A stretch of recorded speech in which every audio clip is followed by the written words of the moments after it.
Hi friends. இ-சேவையில் community, income, nativity இது போன்ற எந்த சர்டிஃபிகேட் நீங்கள் அப்ளை பண்ணணுன்னாலும் அதுக்கு ஃபஸ்ட்டு நீங்கள் கேன் நம்பரை ரிஜிஸ்டர் பண்ணி ஆகணும். இப்போது அந்த கேன் நம்பரை எப்படி ரிஜிஸ்டர் பண்ணுறதுன்னு நம்ம வீடியோவில் பார்க்கலாம்.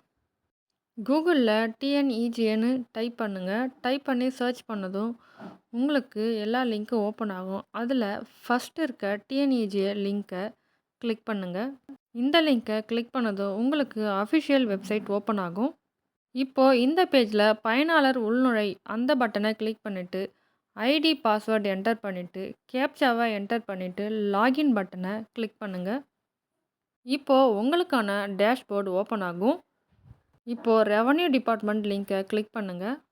அடுத்ததாக கம்யூனிட்டி சர்டிஃபிகேட்டை கிளிக் பண்ணுங்கள். இப்போது இந்த பேஜில் ஆதார் நம்பர் என்டர் பண்ணுங்கள். ரேஷன் கார்டு நம்பர் என்டர் பண்ணிவிட்டு உங்களுடைய நேமை இங்கிலீஷில் டைப் பண்ணுங்கள். அடுத்து ஜெண்டரை செலக்ட் பண்ணிவிட்டு உங்களுடைய டேட் ஆஃப் பர்த்தை செலக்ட் பண்ணுங்கள். அடுத்து ஃபாதர் ஆர் ஹஸ்பண்ட் உறவுமுறை செலக்ட் பண்ணிவிட்டு ஃபாதரோடைய நேமை டைப் பண்ணுங்கள். அடுத்ததாக மதரோடைய நேமை டைப் பண்ணுங்கள். அடுத்து ரிலீஜியன் செலக்ட் பண்ணுங்கள். ஹிந்து, முஸ்லீம், கிறிஸ்டினானு. கம்யூனிட்டி என்ன கம்யூனிட்டி அதையும் செலக்ட் பண்ணுங்கள். அடுத்து அப்ளிகண்ட்டோட நேமு தமிழில் டைப் பண்ணுங்கள். மெரிட்டல் ஸ்டேட்டஸ் செலக்ட் பண்ணுங்கள். அடுத்து தந்தை அல்லது கணவருடைய பெயரை தமிழில் டைப் பண்ணுங்கள். அதுக்கடுத்து தாயின் பெயர் இங்கே தமிழில் டைப் பண்ணுங்கள். உங்கள் மதரோட நேமு. அடுத்ததாக ஆக்குபேஷன் என்னவோ அதையும் செலக்ட் பண்ணிக்கோங்க.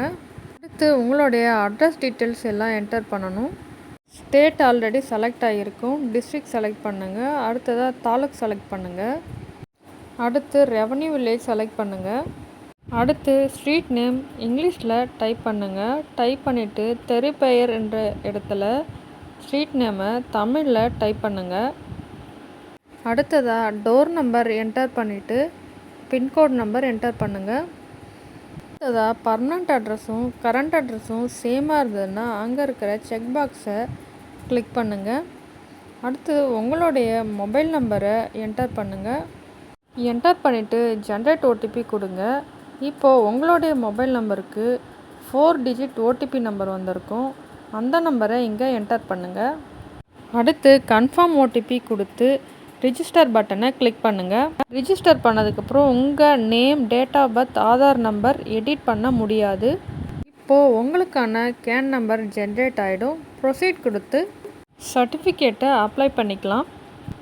அவ்வளோதான் ஃப்ரெண்ட்ஸ். இந்த வீடியோ உங்களுக்கு யூஸ்ஃபுல்லாக இருந்தால் நம்ம சேனலை சப்ஸ்கிரைப் பண்ணுங்கள். Thank you friends.